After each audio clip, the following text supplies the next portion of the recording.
guys! Welcome back to Krisha Vlogs at ngayong araw dadalhin ko kayo sa isa sa pinakasikat at Instagrammable na spot dito sa Boracay, ang Willy's Rock Grotto o mas kilalang bilang The Grotto. Ang una nating gagawin ay hanapin nyo ang daan papuntang Station 1. Ang grotto ay matatagpuan sa may tapat ng Willy's Beach Resort kaya madali lang itong makita.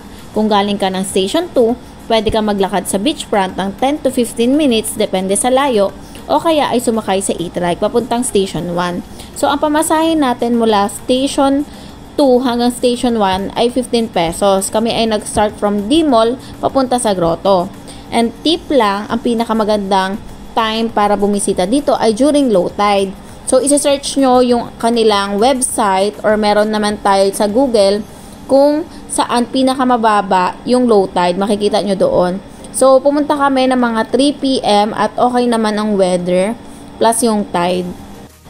Alam nyo ba na ang grotto na ito ay tinayo pa noong mga unang taon ng pag-unlad ng turismo sa Boracay? Ang malalaking bato na ito ay natural na bahagi ng landscape.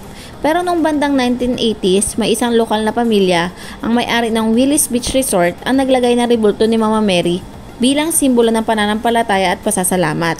Simula noon, naging popular na itong lugar hindi lang sa mga turista, kundi pati na rin sa mga deboto. Ano-ano nga ba yung mga tips kapag bibisita ka sa grotto?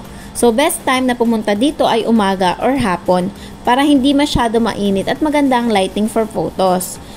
Pangalawa, magdala ng sariling tubig at konting snacks kung plano mong magtagal. Pangatlo, huwag kalimutang magdala ng camera o phone. IG worthy talaga dito. At pang-apat, magsuot ng komportableng footwear. May hagdan paakyat ang grotto kaya ingat ka sa pag-akyat. Ito yung rock formation na kinatitirikan ng mismong grotto. So maganda talaga dito mag-picture guys. At medyo tahimik yung area dahil konti lang yung tao na pumupunta dito. After natin pasyalan ng grotto, pwede rin tayong dumaan dito sa Holy Parish Church. So, napaka-simple pero maganda at solemn ang vibes dito. Perfect kung gusto nyo magdasal, magpasalamat o kahit anong sandaling magpahinga sa gulo ng beach crowd. Makikita nyo rin ang modern na disenyo ng simbahan, may glass window ito at natural na light at open air feel kaya presko kahit mainit ang panahon. Ang Holy Rosary Parish ay tinayo noong 1990s para paglingkuran ang lumalaking komunidad ng mga Katoliko dito sa isla. So dating maliit lang itong chapel na ito pero sa tulong ng mga lokal at turista napalago ito at naging center of faith ng Boracay.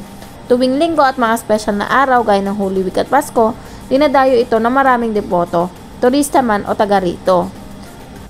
Sa bawat biyahe, maganda rin bigyan ng oras ang ating spiritual life.